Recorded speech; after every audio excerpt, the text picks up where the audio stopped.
Jangan lupa subscribe YouTube channel Metro TV News dan jangan lupa nyalakan notifikasinya.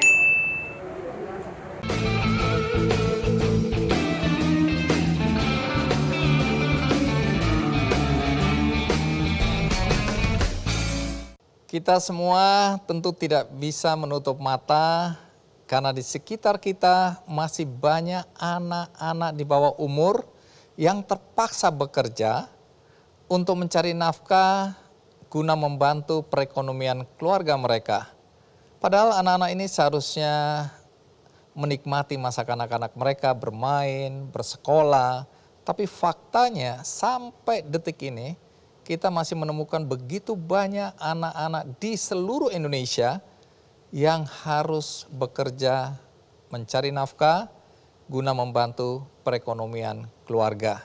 Karena itu hari ini saya ingin mengajak Anda untuk mengetahui lebih dekat apa sebenarnya yang terjadi pada anak-anak ini. Tentu kita tidak akan bisa menutup mata kita, masa bodoh, kita harus bergerak menolong mereka. Itulah esensi dari episode kali ini dan kita akan bertemu dengan anak-anak yang bekerja membantu ekonomi keluarga mereka. Dan hari ini karena hari istimewa saya tidak sendirian, saya ditemani oleh Bung Aris Sirait. Terima kasih Bung Andi. Iya, apa kita kabar tahu nih? sehat, semangat. Tetap sehat terus. Iya, jadi ini Anda mewakili Komnas Perlindungan Anak. Betul Bung Andi.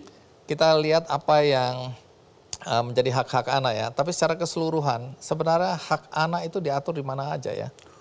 Ada beberapa undang-undang sebenarnya yang cukup memberikan perlindungan bagi anak-anak di belahan dunia ini termasuk di Indonesia. Di mana tadi Bung Andi di dalam pembukaan tadi mengatakan ada banyak fakta anak-anak terpaksa bekerja. Itu juga ada aturannya. Misalnya diatur di dalam Undang-Undang Ketenagakerjaan. Nah, kemudian juga ada Undang-Undang Nomor 1 tahun 2000 itu tentang anak yang boleh dibekerjakan dalam bentuk-bentuk apa saja. Banyak anak-anak bisa dikategorikan anak yang terpaksa bekerja atau dengan latar belakang terpaksa bekerja itu karena memang menjadi sumber penghasilan keluarga. Undang-undangnya banyak, Undang-Undang 35 tahun 2014 misalnya tentang perlindungan anak.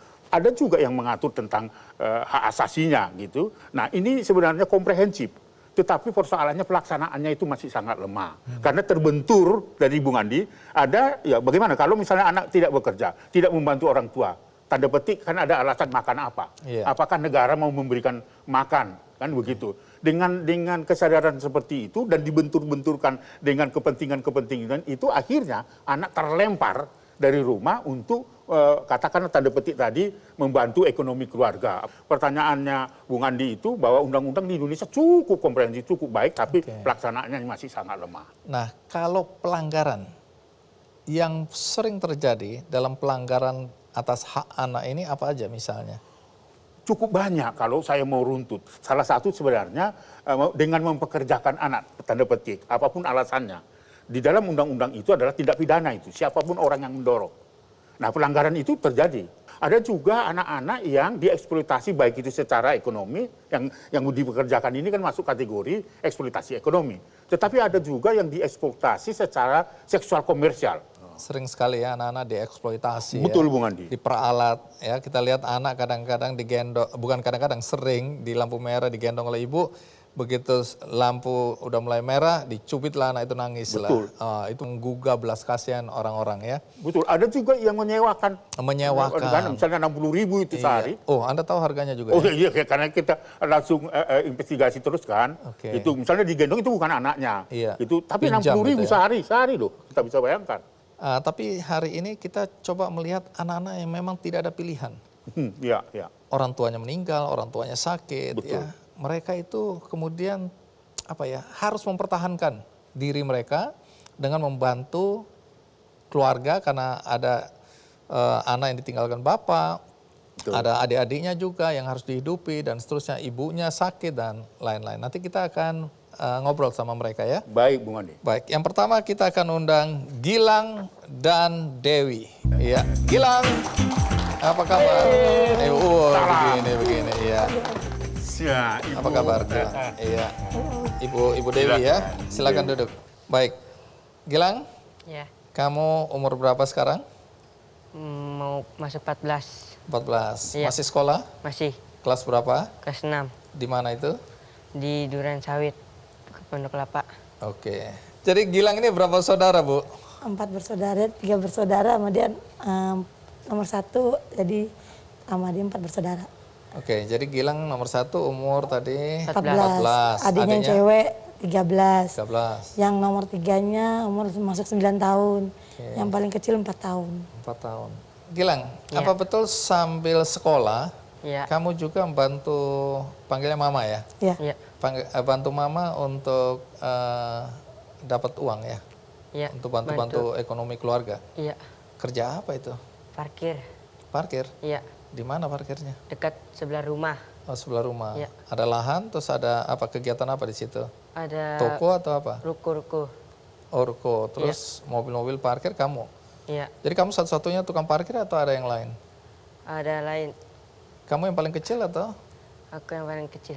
Oh, paling kecil. Iya. Jadi sampai sekarang masih Masih. jadi tukang parkir ya? Masih Kalau ibu, ayahnya ada? almarhum. Oh, meninggal. Iya. Dulu ayah kerja apa? Kerja Suami. Gojek online sama parkir doang. Oh, wah ini generasi Iya, penerus. Betul. Tapi jangan berhenti di situ nanti ya. Iya. Kita harus punya cita-cita yang lebih tinggi Iya, lagi. pasti. Suami meninggal waktu itu kenapa? Jantung. Sakit jantung. Oke. Dengan profesi sebagai Gojek Ojek online dan Sama sekaligus parkir. merangkap tukang parkir. Kalau boleh tahu berapa dulu penghasilan ayahnya Gilang? Kalau Gilang bapaknya bisa sehari gocap 50.000. Kadang kalau lagi ramenya bisa 150.000. Oke. Kalau lagi rame-rame sama kayak Gilang juga. Oke. Kalau misalnya si Gilang lagi sepi-sepinya 30.000, mah dapat 30.000, nggak apa-apa, alhamdulillah. Kalau lagi rame-rame ya 150 karena cepet gitu. Terus uangnya diapain itu? Dikumpulin kalau masih ada suami kan buat nafkah. Kalau di Gilang dikumpulin buat bayar motor, cicilan kemarin. Oh, ini cicilan peninggalan bapaknya ya? Iya, Oh, belum lunas waktu meninggal? belum. 11 bulan lagi waktu itu. Jadi Oh, masih ada- 11 bulan? Heeh. Terus ada leasing datang nelpon, Bu ini motor belum bayar, kalau nggak bayar ntar bulan depan mau ditarik. Terus saya nangis, saya bilang sama dia, lah gimana nih motor bapak mau tarik, nanti kita nggak punya motor lagi. Terus dia, udah mah tenang aja mah, ntar abang nyari duit, abang parkir dia kata kita ngumpulin tuh bener dikumpulin di bak bekas es krim gitu kan, es krim wall jadinya. Tabungin 2.000 apa, kadang 10.000, kadang 30.000. Kalau saya dapat dia, alhamdulillah kumpul-kumpul dapat waktu itu 700 berapa lebih lah. Jadi udah lunas ini sekarang motornya? Alhamdulillah dia lunas dari uang hasil dia sama sebagian dari bantuan gitu, Oke. duitnya. Baik. Sebelum kita lanjutkan, Bung Aris, Iya. kita lihat dulu tayangan berikut ini.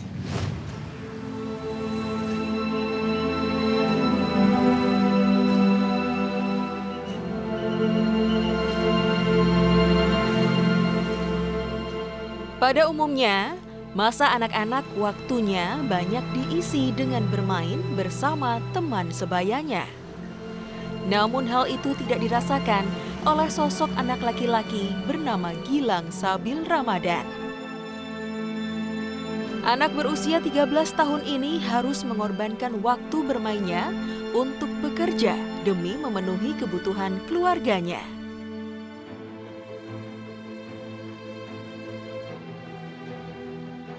Di rumah kontrakan sederhana yang terletak di Pondok Kelapa, Jakarta Timur, Gilang tinggal bersama ibu dan 3 adiknya.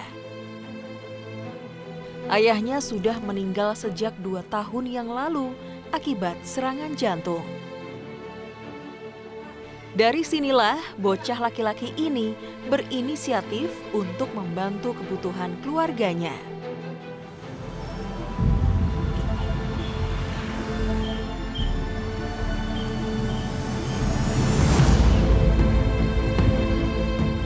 Sehari-hari, bocah yang duduk di kelas 6 SD ini menjadi tukang parkir di area ruko tak jauh dari rumah kontrakannya.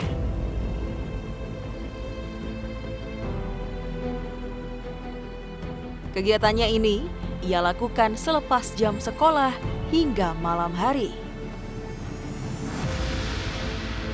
Hasil yang ia dapat pun tak menentu, 50 sampai 100 ribu rupiah per hari. Gilang pun sempat viral karena dari hasil kerja kerasnya ia mampu melunasi hutang milik ayahnya.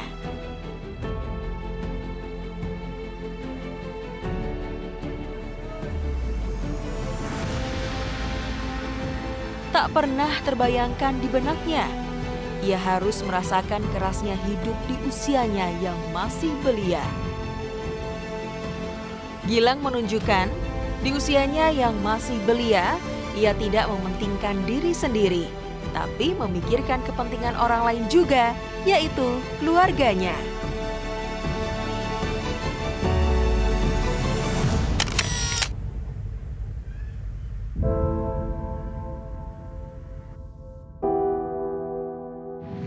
Udah berapa lama meninggal? Masuk 2 tahun. 2 tahun. Oke. Tapi sekarang Gilang yang ambil alih peran ya. Iya. Nah, kalau ibu sehari-hari kerja apa? Kadang ngopang gojek orang gitu sih, nah. Orang numpang gojek sama saya, terus Oh, ibu ngojek juga? iya, bawa orang komplek ada langganan. Oh, Terus buka usaha catering juga Pak, sama warkop sama mie ayam. Buka sendiri, masak sendiri, nggak pakai orang. oke. Udah jalan berapa lama? Kalau catering udah jalan hampir 2 tahunan. Oke, sejak suami meninggal itu ya. Nah, Gilang, jadi banyak juga yang nggak bayar itu ya? Ya, banyak.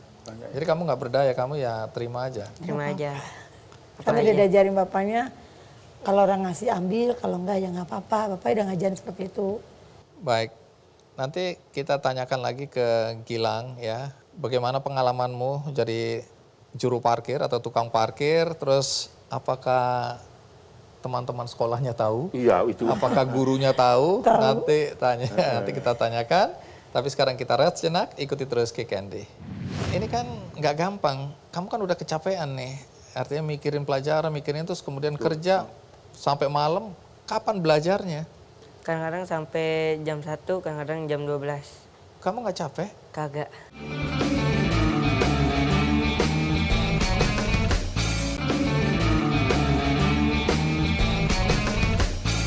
Nah, Bung Aris, kalau kita lihat Gilang ini ya, dia kan bekerja karena tidak ada pilihan, harus membantu orang tua.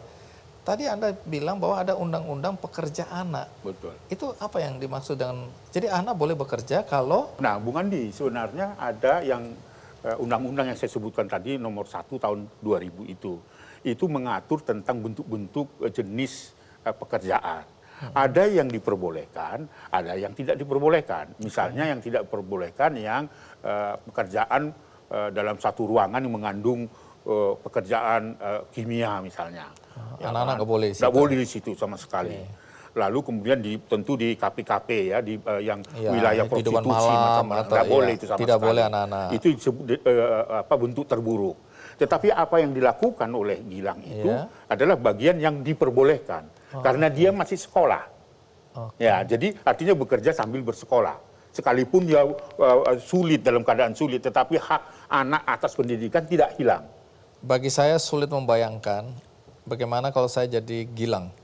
Ada tanggung jawab untuk tetap belajar, tapi ada tanggung jawab untuk membantu orang tua mencari nafkah ya.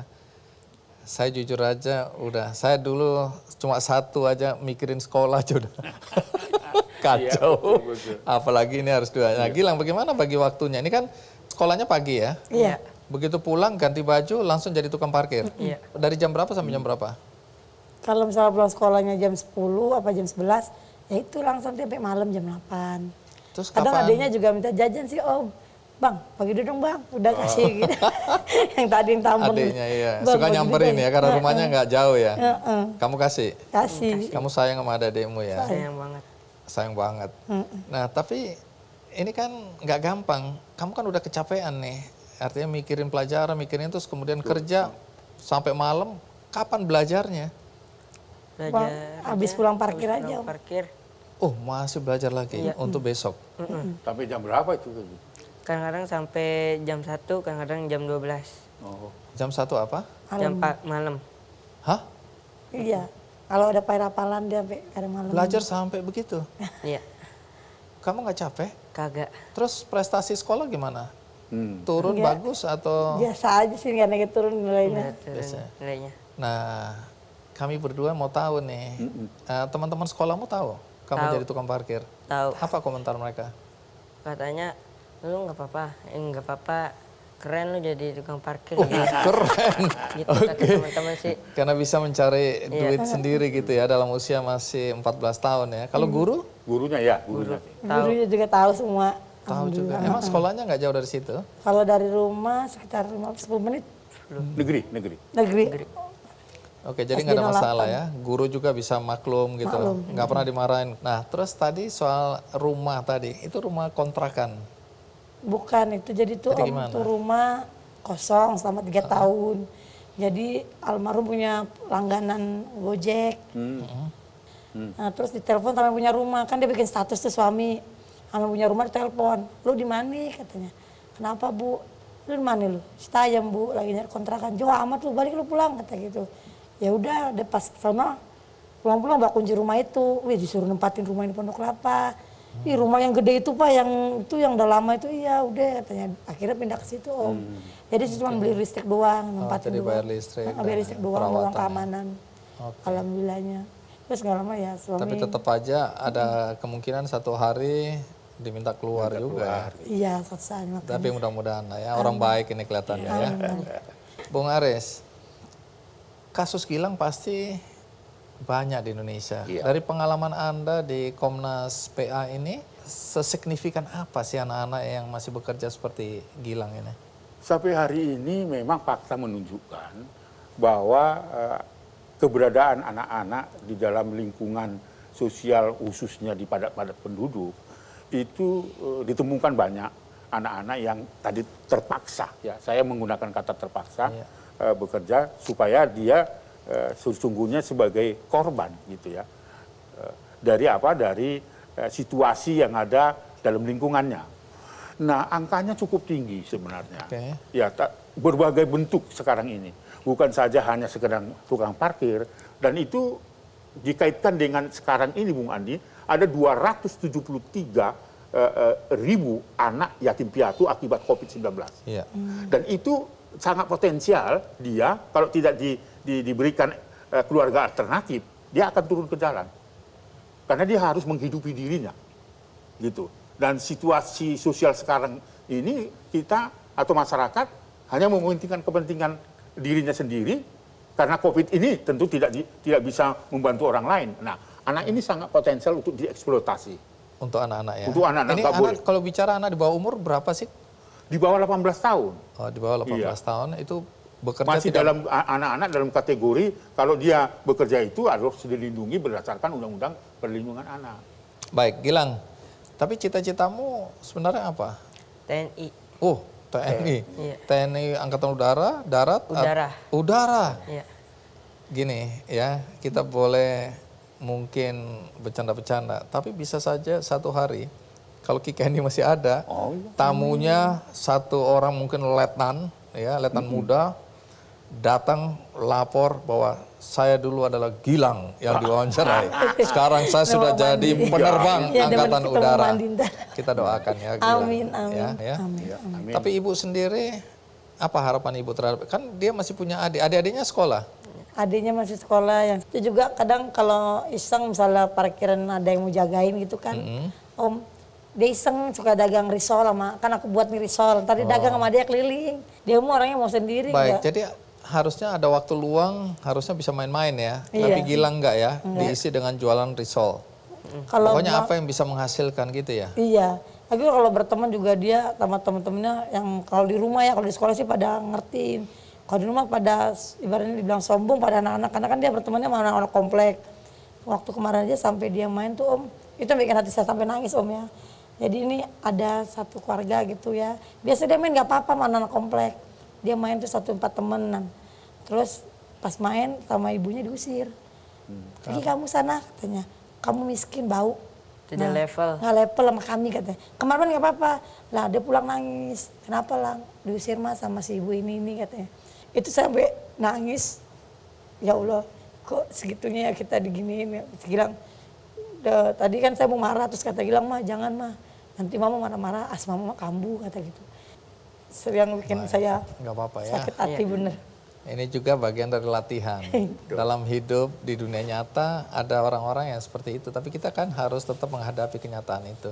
Tapi jangan kemudian kamu marah, benci, kemudian dendam. Nggak usah. Enggak sih Gilang. Kamu ini jadikan alasan kamu, oke, nanti saya akan buktikan bahwa aku bukan saja selevel dengan ibu, tapi aku akan lebih tinggi levelku, tapi aku tidak akan mengusir orang, tidak akan sombong ya. Oke, Gilang, Bu Dewi, terima kasih ya sudah mau berbagi cerita. Iya, Om. Kami hargai, doakan semoga Gilang sukses dan tentu saja adik-adiknya juga ya. Amin, amin. Oh, makasih Om Haji. Baik, terima kasih.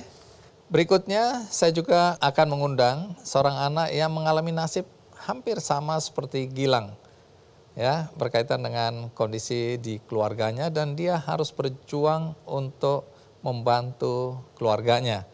Tapi apa yang terjadi pada keluarganya dan apa yang dilakukan untuk membantu keluarganya, kita rehat sejenak, ikuti terus Kick Andy.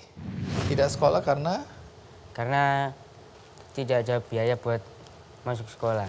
kamu sebenarnya masih kepingin sekolah atau enggak sih? Masih kepingin.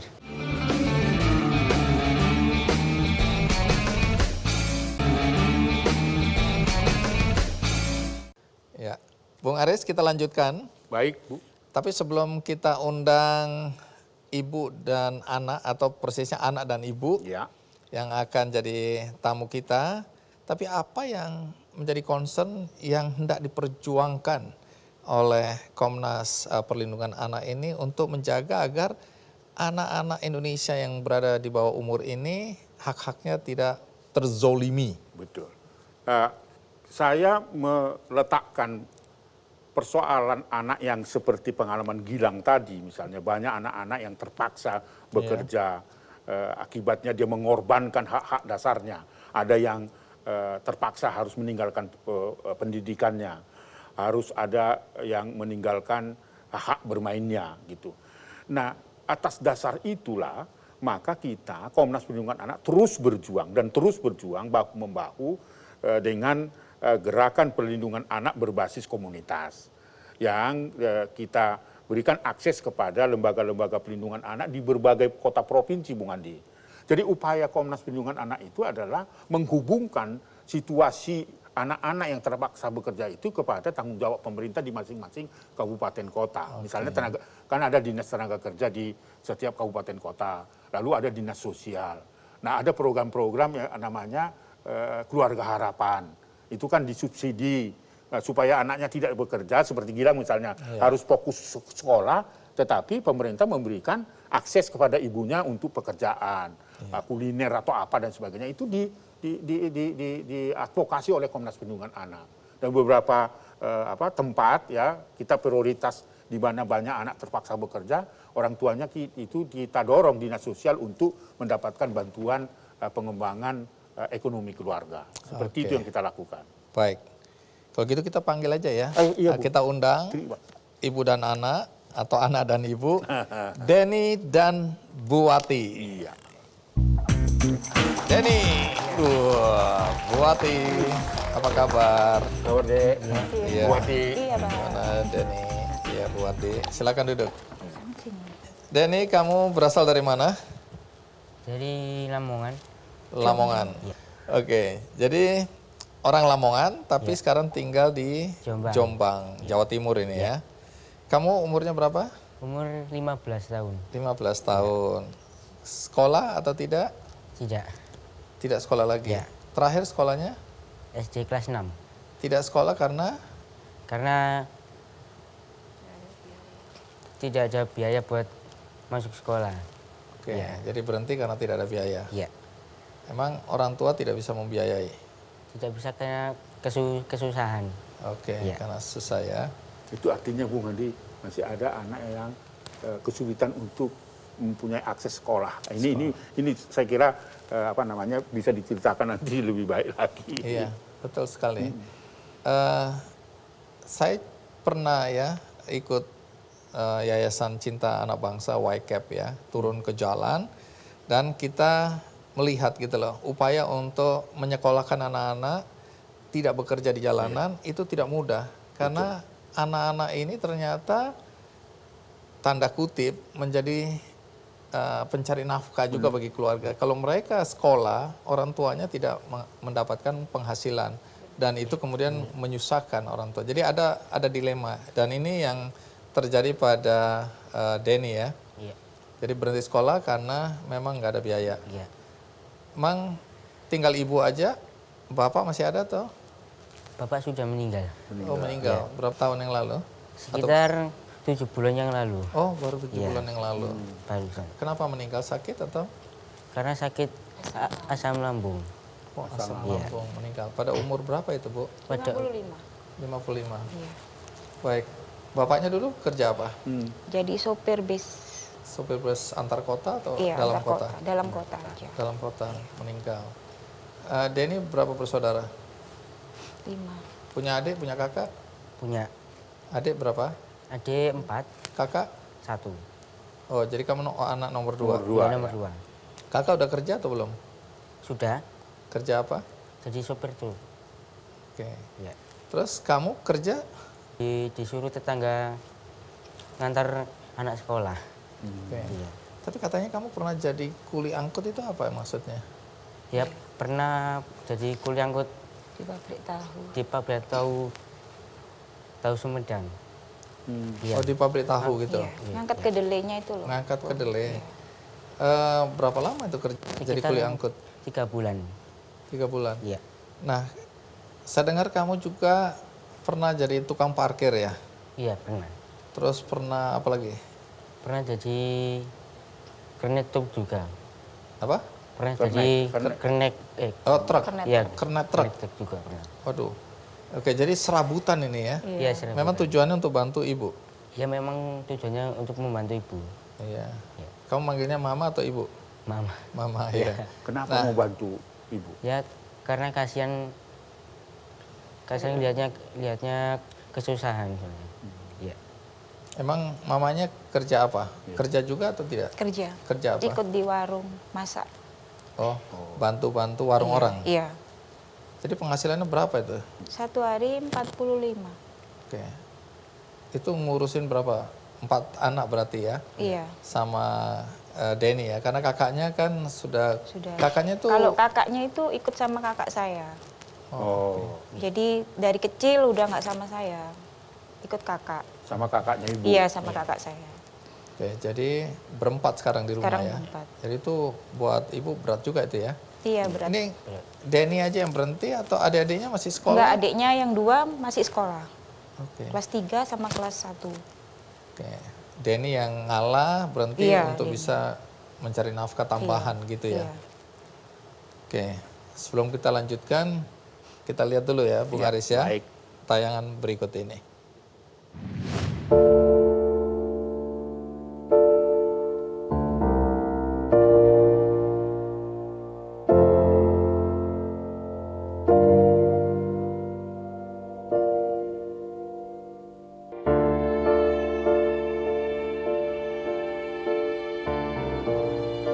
Seorang anak terlihat sangat mahir mengutak-atik motor bak sang ahli.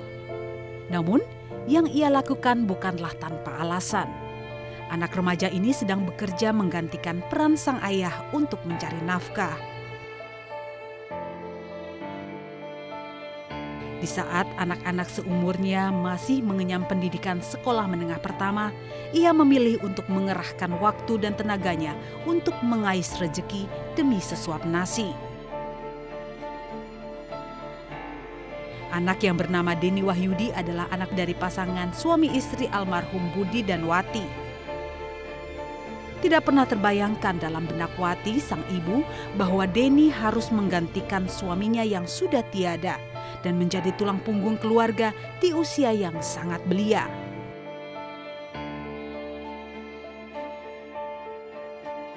Selain bekerja di bengkel sepeda motor, Denny juga menjadi tukang jasa antar jemput tetangganya. Hasil uang yang ia dapatkan digunakan untuk makan dan membayar sewa indekos berukuran 4x4 meter tempat ia dan keluarganya tinggal di Jombang, Jawa Timur. Ya bantu-bantu. Dulu tuh pernah ngikuti kakaknya kernet ya. Kirim kembali karena tapi kan kasihan anak terlalu kecil.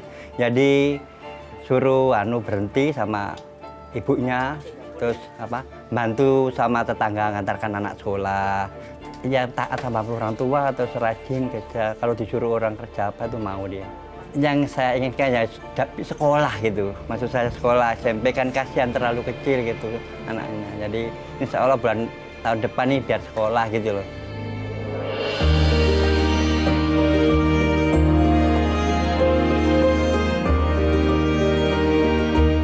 Namun Denny tetaplah seorang anak-anak. Di saat ia memiliki waktu kosong yang sedikit, ia gunakan untuk bermain bola bersama teman-temannya. Di balik kisahnya yang memilukan, Denny masih menyimpan harapan untuk bisa menjalani kehidupan yang lebih baik lagi ke depannya.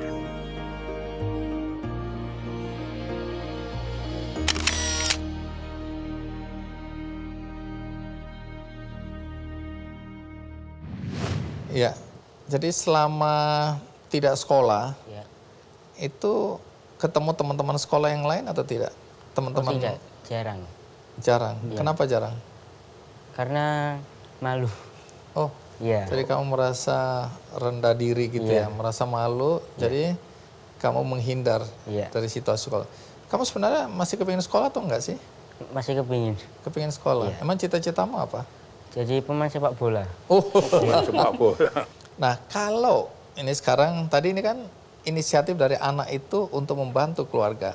Sekarang kalau orang tuanya memaksa, padahal anak itu mau bermain, mau sekolah, enggak, kamu harus kerja, harus cari makan untuk membantu keluarga. Nah, ini bagaimana situasinya? Itulah yang disebut eksploitasi, Bung Andi. Oh, itu masuk kategori Pidana itu, eksploitasi. pidana. Sekalipun itu orang tuanya. Karena ada unsurnya terpenuhi dipaksa. Artinya dimanfaatkan ketika hak-hak anak itu dihilangkan. Hanya untuk kepentingan orang dewasa di sekitarnya termasuk orang tua. Tapi orang tua bisa bilang lah, kalau dia nggak kerja, saya nggak bisa menghidupi anak-anak yang lain, atau kita nggak bisa hidup, mati kita. Nah, itu yang dibenturkan begitu. Tetapi disitulah posisinya Komnas Perlindungan Anak di dalam posisi itu, bagaimana pemerintah harus hadir di tempat ada intervensi pemerintah harus. di sini. Nah, tadi kan disebutkan program keluarga harapan istilahnya. Harapan. Dan itu budgetnya ada, anggarannya ada. Cuma persoalannya pembagiannya yaitu yang terus diadvokasi oleh Komnas Perlindungan Anak. Itu perannya. Supaya itu semua orang yang membutuhkan itu seperti Denny ini mendapatkan itu. Gitu. Baik, jadi Ibu, sehari-hari Anda melihat bagaimana karakter dari Denny? Denny itu Anak yang seperti apa sebetulnya anaknya itu pengen sekali sekolah. Tapi dia itu nggak tega sama saya, sama adik-adiknya gitu loh. Jadi dia ngalah. Iya, adiknya kan saya punya anak kecil, adiknya Denny ada yang 2 tahun. Nah itu dekatnya sama Denny. Kalau ditinggal Denny itu nangis, sama orang lain nggak mau. Jadi makanya Denny kan kalau kerja harus di sekitar rumah situ. Ya berapapun nilainya kan nggak masalah Pak. Gitu. Jadi intinya masih tetap mau sekolah ya. Mau sekolah. Oke, menarik. Setelah ini kita akan lanjutkan ya cerita tentang Denny dari Jombang, Jawa Timur. Bagaimana pengalamannya dan tentu saja harapan dari orang tua ya. Tapi kita rehat sejenak, saya akan segera kembali. Bu Wati, jadi sekarang ini masih tinggal di Kos. Rumah kos 1 petak. Berapa meter Bu tadi Bu? 4 kali 4.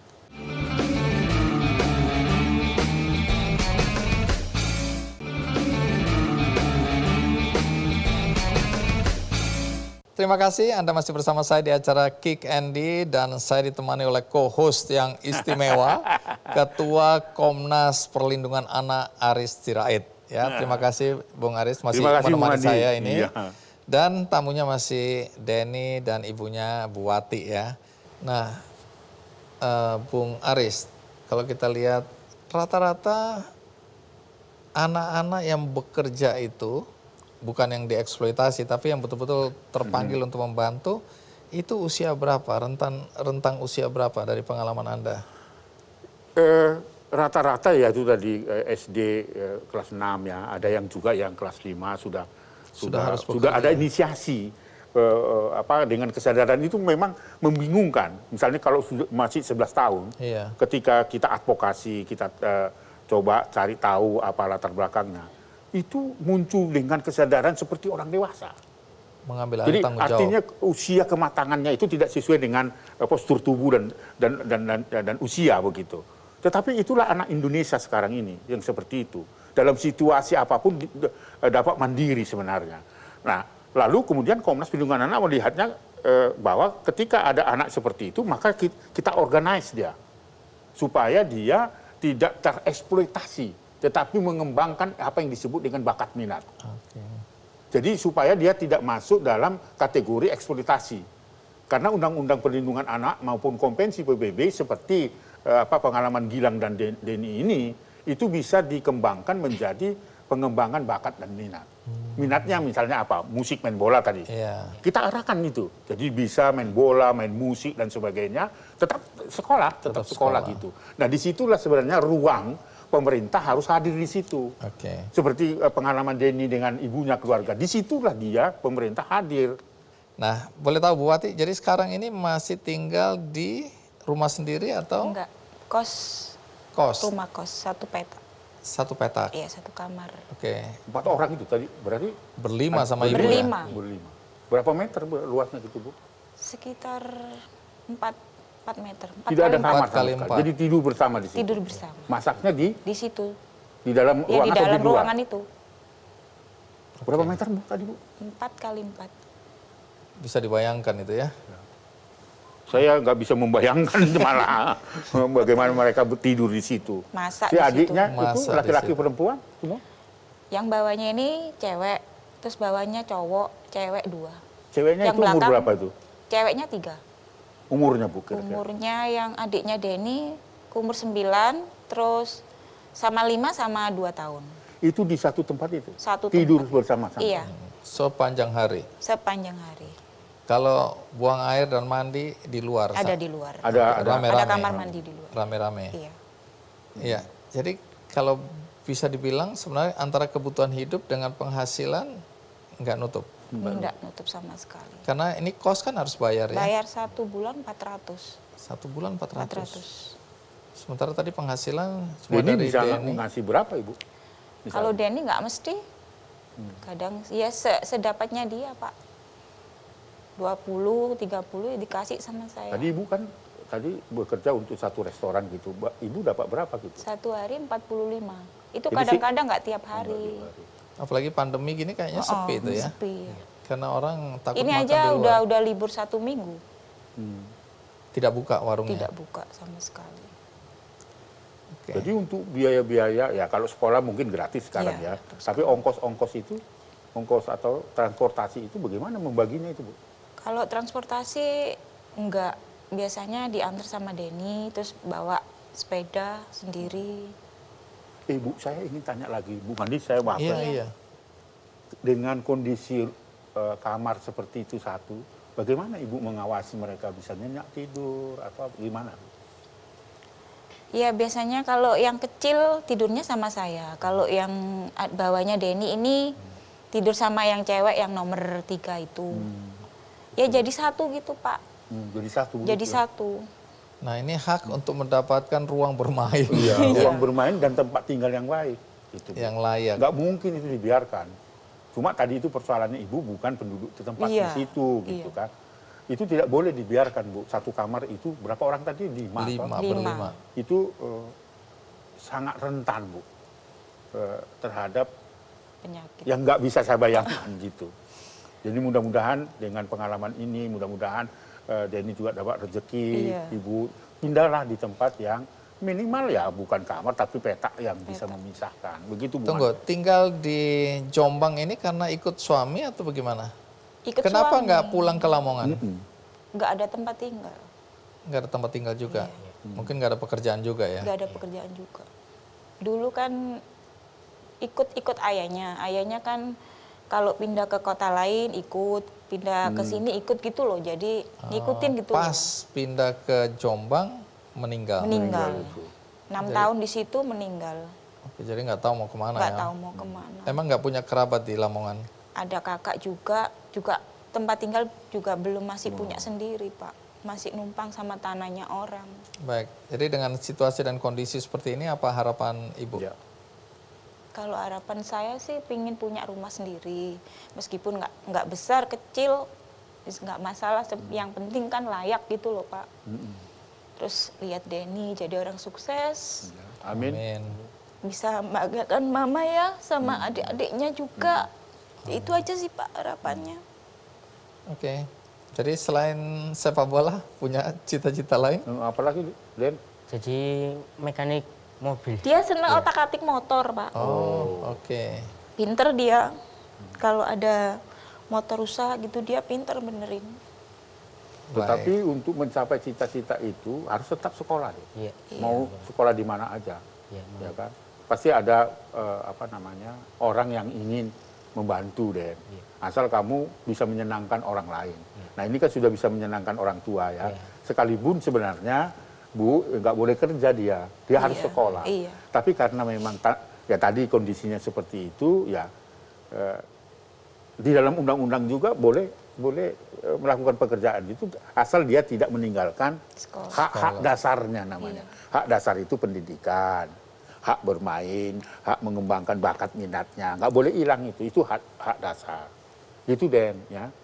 Itu. Jadi kamu juga nggak boleh hilang haknya itu. Hak bermain, mengembangkan bakat itu main bola tadi. Main bola bukan cita-cita, ya toh. Nah itu adalah bagian dari mengembangkan minat bakat. Gitu. Tetap harus sekolah deh.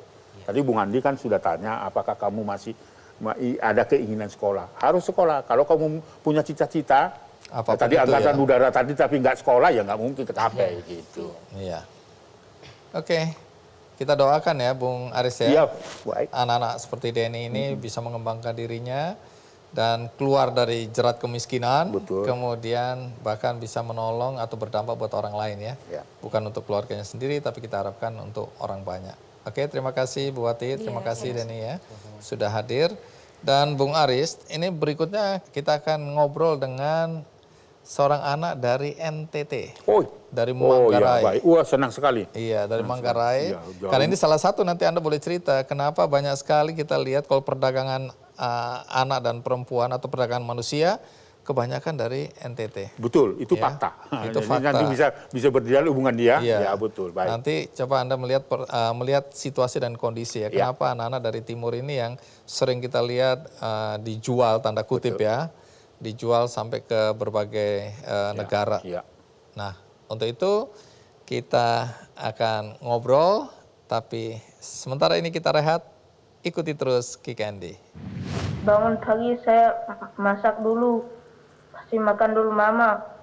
Setelah masak, terus saya pergi ke sekolah. Pulang sekolah, saya pergi pilih kemiri, petik kopi.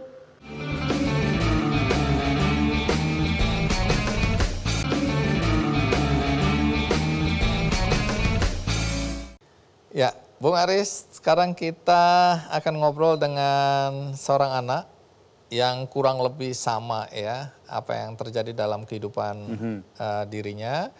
Tapi sebelum masuk ke sana, karena ini anak dari NTT, beberapa waktu lalu saya mengundang seorang suster biarawati yang menangani korban-korban penyiksaan dan artinya pembunuhan lah bisa dibilang begitu, terhadap tenaga kerja Indonesia yang berasal dari NTT di berbagai negara. Saya sangat kaget melihat jumlah korban. Kemudian dijelaskan bagaimana perdagangan manusia terjadi karena dasarnya adalah kemiskinan. Ya, di daerah mereka masing-masing mereka tidak bisa mengembangkan dirinya, tidak bisa menggali potensi ekonomi yang ada. Akhirnya cara yang ditempuh adalah berangkat jadi TKI atau TKW. Nah, bagaimana Anda melihat persoalan perdagangan manusia ini? Bung Andi, saya nggak kaget sebenarnya dengan peristiwa ini. Karena ini bukan terjadi pada 2-3 tahun terakhir ini. Sudah lebih dari 10 tahun. Bahwa banyak anak-anak remaja kita dimanfaatkan. Peluang ini dimanfaatkan oleh germo-germo istilah saya. Dari ketidakmampuan ekonomi itu. Jadi 10 tahun yang lalu saya sudah ikut menangani perkara ini dan mendirikan sebuah transit house untuk para remaja-remaja kita yang bekerja ke luar negeri untuk diterapi. Jadi tentu dengan penuh rasa hormat saya kepada suster yang menangani ini, sebenarnya ini sebuah peristiwa yang harus dikerjakan semua pihak. Nggak bisa tidak.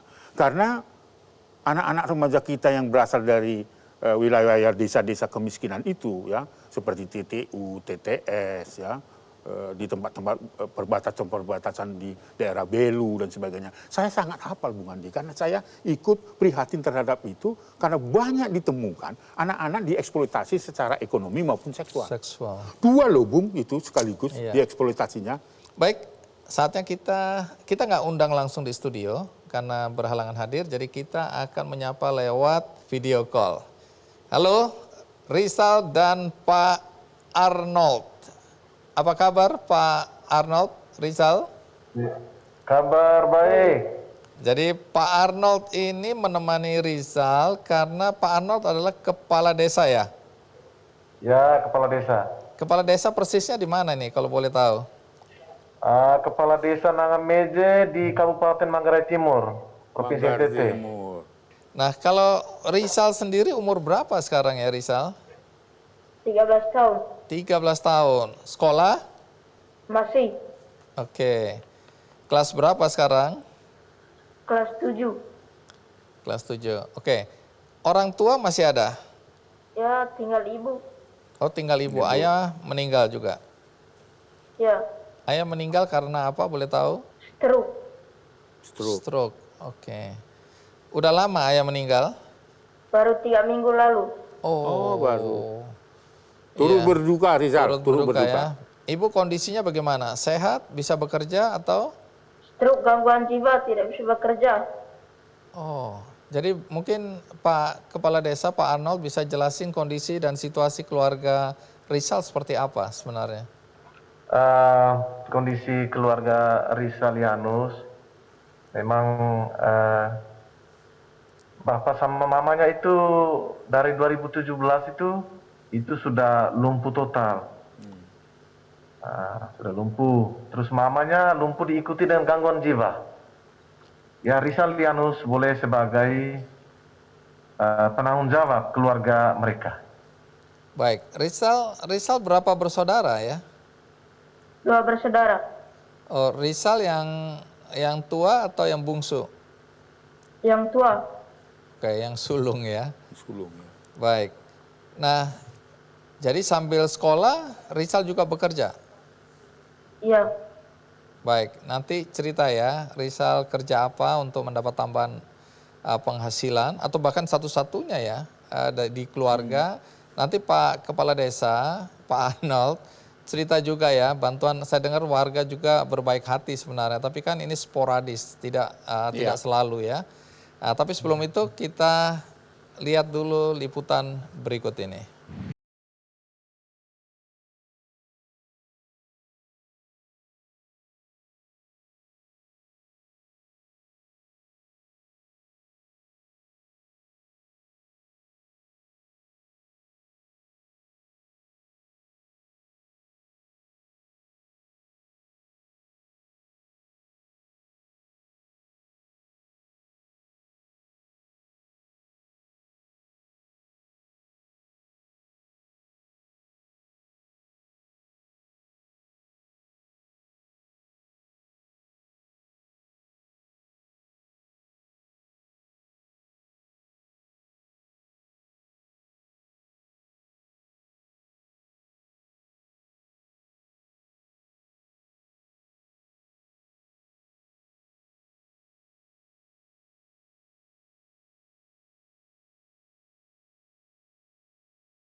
Sulung dari 2 bersaudara ini pun harus berjualan dari hasil kebun orang tuanya, seperti kemiri, kopi, dan kakao, demi memenuhi kebutuhan dan merawat sang ibu. Bocah yang masih duduk di kelas 1 SMP tidak melupakan kewajibannya untuk menuntut ilmu meskipun ia harus menjadi tulang punggung keluarganya.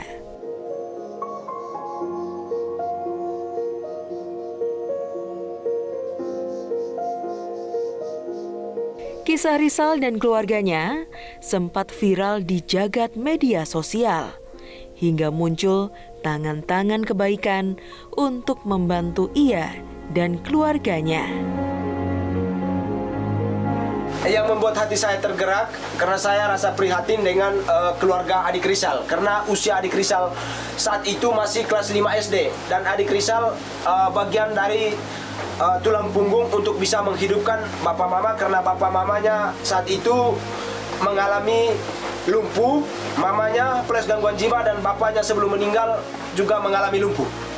Saya bergerak hati untuk menghubungi teman-teman wartawan Kabupaten Manggarai Timur untuk bisa mempublikasikan atau memberitakan terkait dengan keadaan keluarga adik Rizal ini.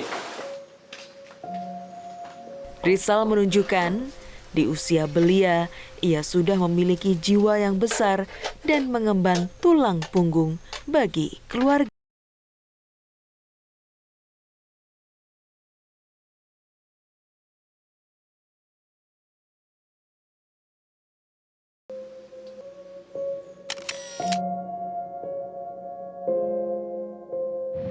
Jadi Rizal untuk menghidupi ibu atau mama itu kerja apa ya? Pulang sekolah pergi petik kemiri, terus petik kakao dan petik kopi. Oke, jadi itu hasil kebun? Ya. Itu dijual kemana itu? Ke pedagang terdekat. Oke. Di desa. Nah, jadi Rizal ini kan bersama adik. Adik umur berapa? 7 tahun.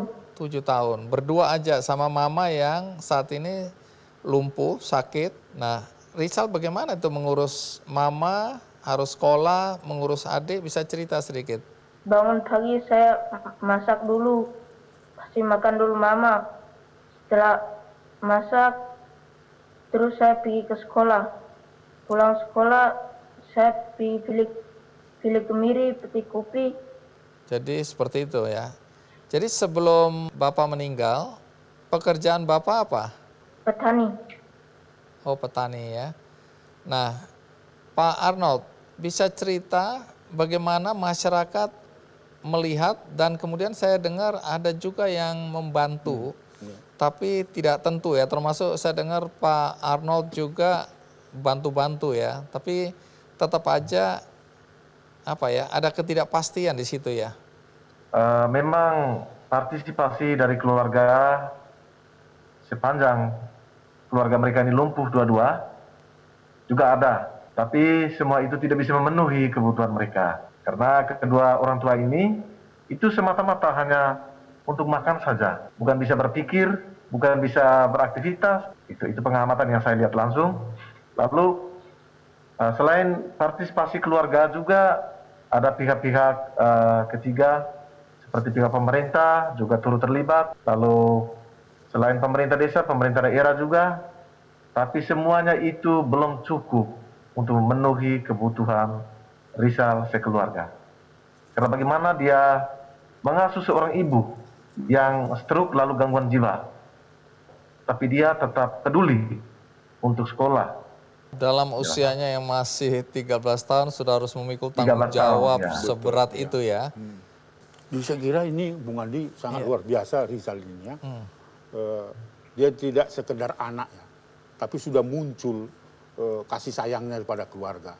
Saya tidak bisa membayangkan seorang ibu yang lumpuh begitu, bagaimana seorang Rizal memandikan ibunya, memberi makan, memasak atau menyiapkan sarapan pagi, makan malam dan sebagainya dengan keterbatasan itu. Inilah situasinya begitu. Iya. Nah, kalau Rizal sendiri bagaimana sekolahnya? Bisa mengikuti pelajaran di sekolah dengan kondisi seperti itu? Nah, yang saya juga ingin tahu, Rizal, karena ini tadi kan Gilang teman-temannya tahu ya, dia kerja seperti itu jadi tukang parkir. Kemudian Denny malu kalau ketemu anak-anak sekolah teman-temannya ya. Tapi kalau Rizal dengan kondisi seperti ini ya, jual hasil kebun, kemiri, kakao, terus teman-teman sekolah tahu, guru-guru tahu atau tidak ini? Memang Rizal, guru-guru mereka tahu tentang keadaan dia, di mana dia sambil sekolah, sambil mengurus keluarga. Soal dalam perjalanan sekolahnya sering dia terlambat, tapi guru memahami. Karena tentu Rizal begitu sibuk pagi. Dia pergi sekolah, dapat support dari teman-teman, kadang ada belas kasihan, kadang ada rasa bangga karena dia sangat hebat. Gitu. Makanya dia terdorong dari situ, dia lebih semangat untuk mengurus selain masa depan dia di sekolah maupun untuk urus keluarga itu sendiri. Baik, ya. Kalau cita-cita apa, Rizal, cita-citamu? Kalau saya sih mau jadi polisi. Mau jadi polisi? Polisi. Oke, hebat itu. Baik. Mudah-mudahan Pak Kapolri nonton acara ini atau siapapun dari pihak kepolisian, siapa tahu dapat tanda kutip beasiswa sehingga suatu hari kelak bisa masuk ke Akpol ya. Baik. Nah, mungkin ada harapan dari Pak Kades, Pak Arnold atau dari Rizal? Memang harapan dari saya selaku kepala desa bahwa Rizal boleh menjadi anak yang baik untuk nusa dan bangsa. Kalau seperti cita-cita menjadi polisi, ya saya rasa saya sebagai pimpinan saya setuju, saya dukung. Terus bagaimana dengan menjalani keluarga yang penuh dengan penderitaan yang tidak pernah berhenti ini, ya saya harap bahwa ini semua pihak harus bisa berbelas kasih dan menjadi peran utama adalah pemerintah desa. Dengan beberapa kepedulian, pemerintah sudah membantu, sudah mengurus, begitu. Tapi sejauh kemampuan yang diurus di desa itulah kemampuan desa. Mungkin ada dari pihak-pihak lain, para pemerhati yang berhati baik bisa melihat keluarga Rizal. Itu yang diharapkan dari saya selaku kepala desanya. Gitu. Baik. Rizal punya harapan? Punya, dengan masa depan cerah. Oke, masa depan cerah ya. Iya. Amin. Terima kasih Rizal, terima kasih Pak Arnold. Sudah berbagi cerita di acara Ki Candy ya. Sampai jumpa lagi. Baik, itu Bung Aris. Dan setelah ini kita akan kedatangan tamu istimewa. Oh, siapa gerangan? Ini menteri, seorang perempuan hebat, Menteri Pemberdayaan Perempuan dan Perlindungan Anak. Wow, luar biasa. Partner dari Bung Aris. Aris. Jadi sahabat saya juga sekaligus. Sama-sama melindungi anak-anak Indonesia. Oke, tapi tunggu dulu, kita rehat sejenak, ikuti terus Ki Candy. Kita memang sangat prihatin melihat anak-anak yang semestinya mereka mengenyam pendidikan harus menjadi tulang punggung keluarga.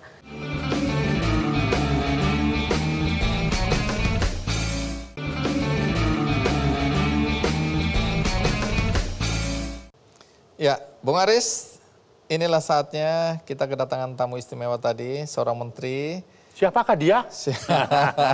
Yang sudah saya sebutkan, Bu Bintang Yoga. Bu Bintang. Ketemu lagi sudah. Iya, ketemu lagi Bu Bintang Pak. Puspa Yoga. Iya. Lengkapnya. Lengkap. Gini dong. Mari Bu. Iya. Terima kasih sudah hadir, silakan Iya, duduk. terima kasih juga undangannya. Iya, dengan senang hati. Satu kehormatan.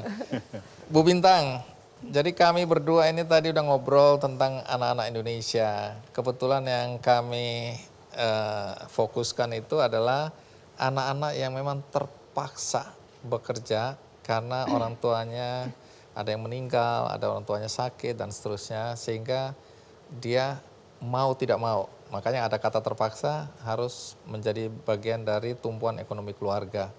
Saya ingin tahu dulu dari perspektif Bu Bintang sebagai Menteri melihat situasi dan kondisi anak Indonesia yang seperti ini.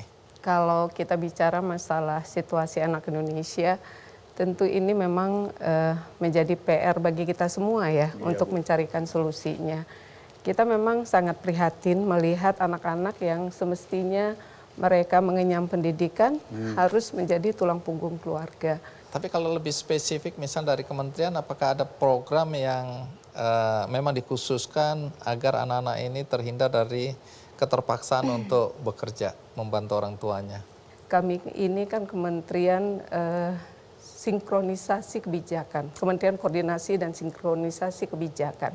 Kalau berkaitan dengan intervensi kepada anak-anak kita, tusi kami di kementerian ini kami mengkomunikasikan, mengkoordinasikan dengan kementerian lembaga terkait. Nah, seperti dengan kita melihat anak-anak kita di usia anak, dia harus menjadi tulang punggung keluarga, menjadi pekerja anak.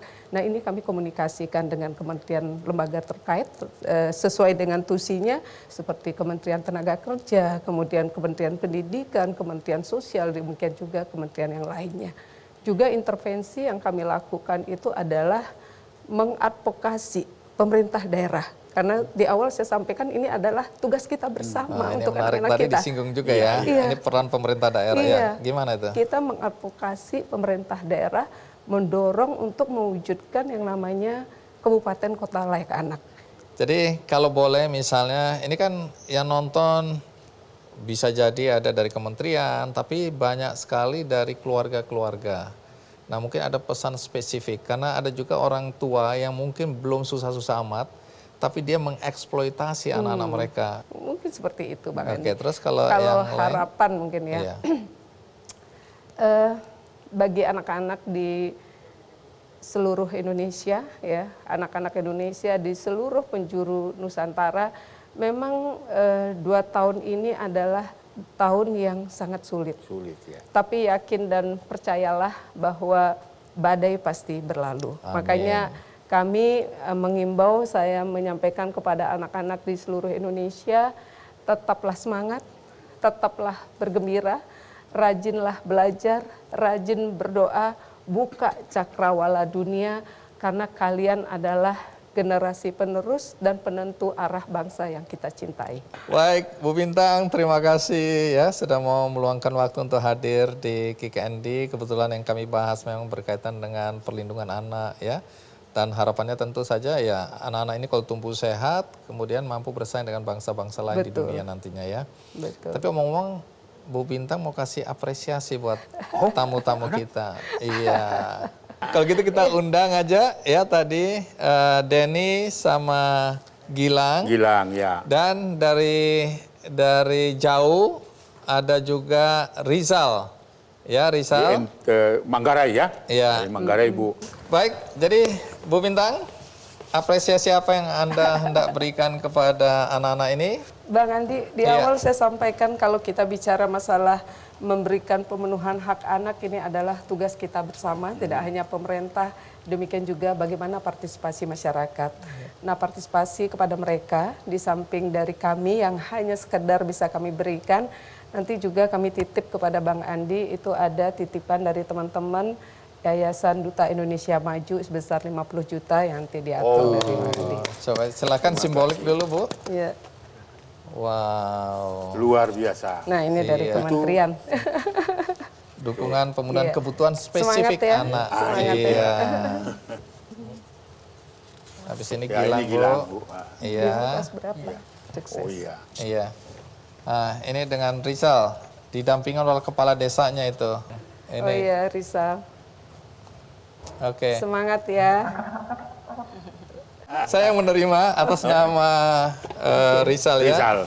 Rizal, ini aku yang terima ya. Nanti akan diserahkan kepada Rizal. Ya. Terima kasih sekali lagi Bu Bintang. Sama-sama, terima untuk kasih kehadirannya Bang Andi. dan untuk apresiasi yang diberikan. Iya.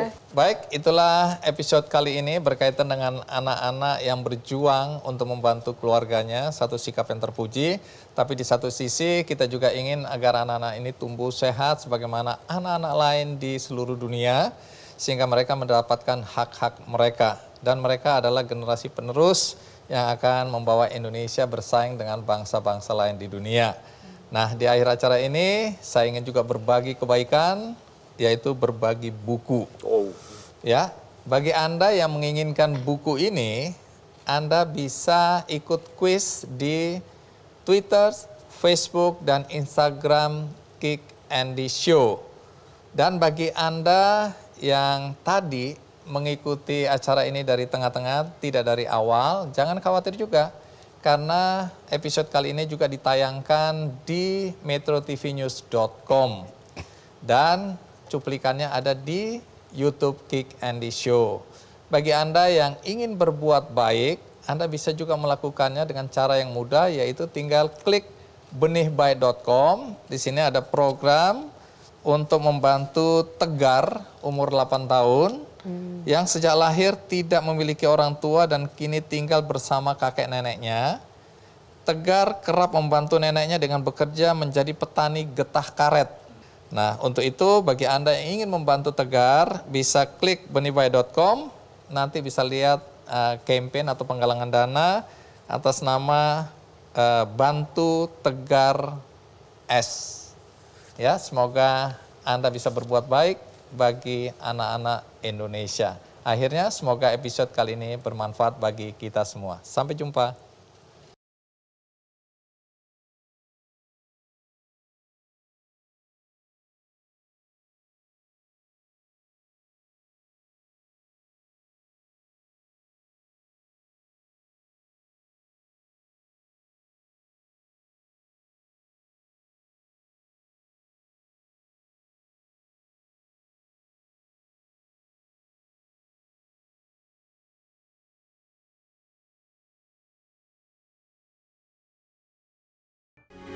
Metro TV,